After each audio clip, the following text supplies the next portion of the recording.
திரு ராம்கி, பாஜகவை விட்டா அதிமுகவுக்கு வேற வழி இல்லை, அதிமுக விட்டா பாஜகவுக்கு வேறு வழி இல்லை இப்போதைய நிலைமையில கூட்டணி அப்படின்னு பார்க்கிற போது இந்த எச்சரிக்கை, உறவாடி கெடுப்பவர்கள்ங்கிற வார்த்தை பிரயோகம், தீர்மானத்திலே அதை சொல்றது, பேச்சில் பொதுக்குழு அதை வெளிப்படுத்துறதுங்கிறது என்ன பரஸ்பர லாபத்தை கொடுத்துற போகுது ரெண்டு கட்சிகளுக்கும்?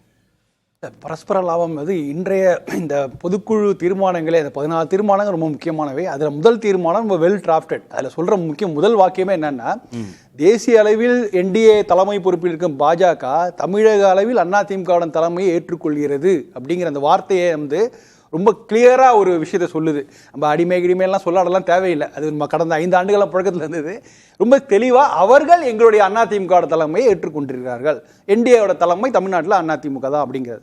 அது மாதிரி நீங்க பொது வழியில் அந்த உறவாடி கெடுப்போல் சொன்னா கூட அது உறவாடி கெடுப்பவர்கள் இப்ப இல்லை.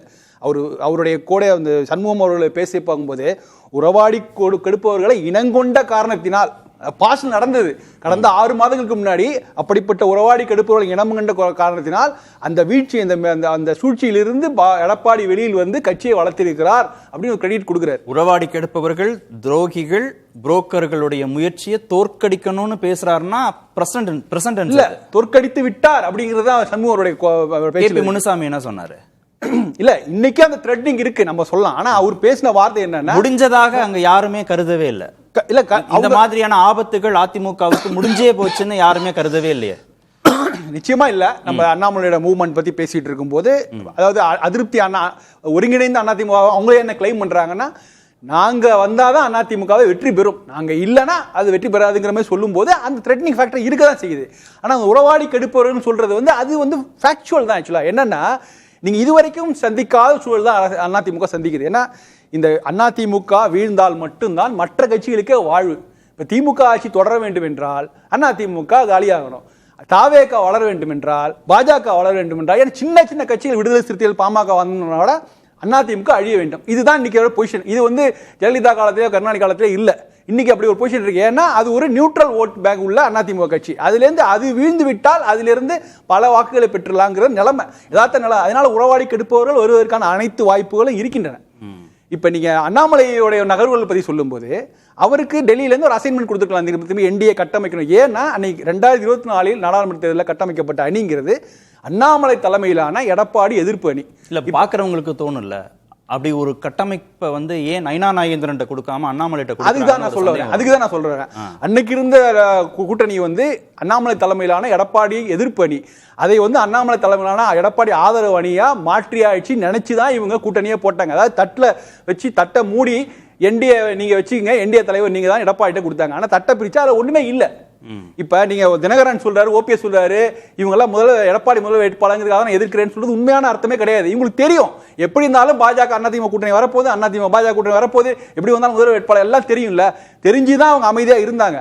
ஆனா அவங்களோட டிமாண்ட் இல்லைங்கும் போதுதான் ஒரு காலகட்டத்தில் 4 மாதங்களுக்கு அப்புறம் தான் வாய் திறக்க ஆரம்பித்தார்கள். இல்ல, எது சார் பாஜகவோட வாய்ஸ்? ஓபிஎஸ் சந்திக்கிற டிடிவி தினகரனுக்கு விருந்து கொடுக்கிற திரு அண்ணாமலைங்கிறது பாஜகவோட வாய்ஸா, திரு அமித்ஷாவோட வாய்ஸா? ஏற்கனவே என்டிஏல தானே இருந்தாரு தினகரன், இப்ப ஏன் அவர் போனாரு, போனவரை நாங்க ஏன் அழைக்கணும், முதல்வர் வேட்பாளர் திரு எடப்பாடி பழனிசாமி தான் அப்படின்னு பேசுற நைனா நாகேந்திரன் பாஜகவோட அமித்ஷாவோட வாய்ஸா? நைனா நாகேந்திரன் தான் அபிஷியல் வாய்ஸ். அட்லீஸ்ட் 2026 தேர்தல் வரைக்கும் ஆகுது. நீங்க அண்ணாமலை கொடுத்த அசைன்மெண்ட் பழைய என்டிஏவே, உங்ககிட்ட என்டிஏவே இருந்து அதை வடிவமைத்து திரும்ப கொண்டு போய் எடப்பாடி கையில கொடுக்கணுங்கிறது தான் அசைன்மெண்ட். அதற்குத்தான் அவர் முயற்சி செய்யறார். அவரால் இதை தவிர இதற்கு எதிராக போறதுக்கான எடப்பாடியோட நெருக்கம் இருக்கணும், அதிமுகவோட நெருக்கம் இருக்கணும், அதிமுக பாஜக ஜெல் ஆகணும், இதுல எந்த இடைவெளியும் வந்துடக்கூடாதுன்னு திரு நைனா நாகேந்திரன் ஒரு பக்கம் மெனக்கெட, திரு எடப்பாடி பழனிசாமிக்கு எதெல்லாம் செஞ்சா கோபம் வருமோ, எந்த முயற்சிகள் மேற்கொண்டா அவர் அது டிஸ்டர்ப் பண்ணுமோ அதெல்லாம் திரு அண்ணாமலை செய்யறாருன்னா அதை செய்யுங்கன்னு அமித்ஷா பாஜக தலைமை வந்திருக்குமா? இல்ல, இதுதான் ஒரு நுணுக்கமா கூட. இந்த மாதிரி விஷயங்கள் கடந்த காலத்தில் நடந்தது. அண்ணாமலை வெளிப்படையாவே சொன்னாரு, எனக்கு மனம் திறந்து பேச முடியல, தலைமை கட்டுப்பட்டு அமைதியா இருக்கிறேன்னா சொன்னார். அது அவருடைய அதிருப்தியை வெளிப்படையாக வெளிக்காட்டிட்டார். அது கடந்த காலத்தில். இன்றைக்கு அவருக்கு தரப்பட்ட அசைன்மெண்ட் இந்த பழைய விஷயங்கள்லாம் அதை கலைந்து விட்டு என்டிஏவிலிருந்து வெளியே போனவர்களை எப்படியாவது சொல்லி அழைத்து வரக்கூடிய அசைன்மெண்ட் கொடுத்திருக்கிறதா செய்திகள் வருது. அப்ப அது அவர் செய்தான், அவரால் மட்டும் தான் செய்ய முடியும். ஏன்னா அவர் தான் அன்னைக்கு என்டிஏ தலைவராக இருந்தார். அவர் சொன்னால் நிச்சயமாக ஓபிஎஸ் தினகரன் கேட்பார்கள். நயினா நாகேந்திரன் சொன்னா டிடிவியும் ஓபிஎஸும் கேட்க மாட்டாங்க, நிச்சயமா கேட்க மாட்டாங்க. அண்ணாமலை சொன்னா கேட்பாங்க. அண்ணாமலை சொன்னா கேட்பாங்க. அவங்களுக்குள்ள நட்பு இருக்கு. 2004 எல்லாம் ஒன்னா ஒர்க் பண்ணிடுறாங்க. அண்ணாமலை கொடுத்த அஷூரன்ஸ் அப்படி. அண்ணாமலை தினகரன் நம்புகிறார். அப்படிங்கும் போது அவருடைய வார்த்தைக்கு வாய்ஸ் கண்டிப்பா இருக்கிறதை டெல்லி தலைமையும் அதை புரிந்து கொண்டுதான் இவருக்கு அந்த அசைன்மெண்ட் கொடுத்திருக்கதா நான் பாக்குறேன். பிரியன் சார் குறுக்கிட்டாங்க. சந்தேகம், அண்ணாமலையால தினகரனையும் ஓபிஎஸையும் கன்வின்ஸ் பண்ண முடியும், நயினார் நாகேந்திரால முடியாதுன்னா நயினாரும் ஓபிஎஸும் தினகரனும் ஒரு காலத்துல ஒரே கட்சியில ஒன்னா இருந்தவங்க சார். அவங்களுக்குள்ள இருக்கிற ரேப்போ அண்ணாமலைக்கும் தினகரனுக்கும் இருக்க முடியுமா? ஒரே கட்சியில ஒர்க் பண்ணவங்க அவங்க. நயினார் நாகேந்திரன் இன்னைக்கு தலைவராக இருக்கிறது எடப்பாடிக்கு ஒரு அட்வான்டேஜான ஒரு விஷயம் தானே. அவருக்கு ஏற்ற கேண்டிடேட் தான் அவர் தலைவராக போட்டிருக்காங்க. அவர் விரும்பின ஒருத்தர் தான் தலைவராக போட்டிருக்காங்க. நாம சார்ந்த அதே சமூகத்தை சேர்ந்த தினகரனையும் ஓபிஎஸ்ஸையும் ஏன் வளர்த்து விடணும் அப்படின்னு நினைக்கலாம் இல்லையா திரு நயினா நாகேந்திரன்? அந்த சமூகத்தின் பிரதிநிதியாக நாமளே இருந்துட்டு போலாம், பாஜக தானே அப்படின்னு நினைக்கலாம். முதலமைச்சர் கேண்டிடேட் எல்லாம் வரப்போறது இல்ல. இங்க எடப்பாடி தான் முதலமைச்சர் கேண்டிடேட். இப்போ 26 தேர்தலில் வின் பண்ணணும், அதுதான் பாயிண்ட். அதுக்கு ஒரு ஷார்ட் டர்மா ஒரு ஸ்கீம் ஃப்ரேம் பண்ணிக்கலாம், ஒன்றும் பிரச்சனை கிடையாது. அது நயினார் நாகேந்திரன் மூலமே பண்ணிக்கலாம். இன்னொன்னு, நீங்க அண்ணாமலையை இந்த பஞ்சாயத்துக்கு ஏற்பாடு பண்ணீங்கன்னா, தினகரனையும் ஓபிஎஸையும் கொண்டதுக்கு பஞ்சாயத்து ஏற்பாடு பண்ணீங்கன்னா, அப்ப அண்ணாமலை போய் எடப்பாடியும் சந்திக்கணும்ல, அவர்த்தையும் பேசணும்ல. எடப்பாடி அண்ணாமலையை சந்திக்க ரெடியா இருக்காரா? கண்டிப்பா இல்ல. நயினாரை தான் சந்திக்கிறார். நயினாரை தான் சந்திப்பார், எடப்பாடி சந்திக்க மாட்டார், அண்ணாமலையை சந்திக்க மாட்டார். அப்ப அப்படிப்பட்ட ஒரு ஆளை பாஜக ஹைகமாண்ட் எப்படி ஏற்பாடு பண்ணுவாங்க? அவர் இன்னொரு பார்ட்டியை சந்திக்க முடியாது சார். அவர் எப்படி அவர் ஏற்பாடு பண்ணுவாங்க? இல்ல, இது என்னமோ எடப்பாடி ரெக்வெஸ்ட் பண்ணி செஞ்ச மாதிரி. எடப்பாடி எதுவுமே நீங்க தலைப்பு என்ன சொல்லி எடப்பாடி என்ன முடிவு? எடப்பாடி எதுவும் செய்ய தேவையே இல்ல. வேலைகள் அது பாட்டு நடக்கும். இது கோர்ஸ் ஆஃப் கரெக்ஷன். பாஜக ஒரு அஷூரன்ஸ் கொடுத்தது, நாங்க என்டிஏவை சிந்தாமல் சேராமல் உங்க பக்கம் கொண்டு வருவோம். நாங்க அதை செய்ய முடியவில்லை, 6 மாதங்களா செய்யவில்லை. இப்போ அதற்கான பணிகள் ஆரம்பிச்சிருக்கு. எடப்பாடி பழனிசாமி அண்ணாமலையை சந்திக்கிறதுக்கும் தயாரா இல்ல, ஓபிஎஸ் சந்திக்கவும் தயாரா இல்ல, தினகரனை சந்திக்கவும் தயாராக இல்லாத போது இது எப்படி நடக்கும்? அவர் நயினா நாகேந்திரனை சந்திக்க மட்டும் தானே அவர் தயாரா இருக்கிறாரு.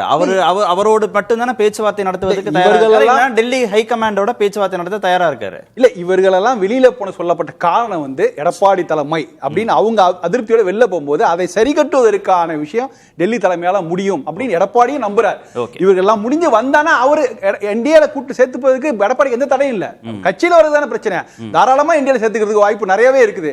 அதனால அதை நோக்கி போல. ஆனா இன்னைக்கு எடப்பாடி செய்ய வேண்டியது ஒண்ணு இல்லை, செய்ய வேண்டிய கோர்ஸ் ஆஃப் கரெக்ஷன் பாஜக தரப்புல தான் இருக்குது. அவர்கள் தான் முன்னுக்கு பின் இந்த 6 மாதங்களாக. இல்லன்னா நீங்க சொல்லிருக்க வேணாம், நீங்க வெறுமனே பாஜக அதிமுக கூட்டி சொல்லிக்கலாம். என்டிஏங்கிற வார்த்தையே நீங்க போட தேவையில்லை. இப்ப இதை போட்டுட்டு 6 மாசமா என்டிஏ கூட்டணி கட்டமைக்கவே இல்லாத போது அதுக்கான பொறுப்பு உங்ககிட்ட இருக்கு. அந்த வேலையை இப்ப அண்ணாமலை செய்யறாரு.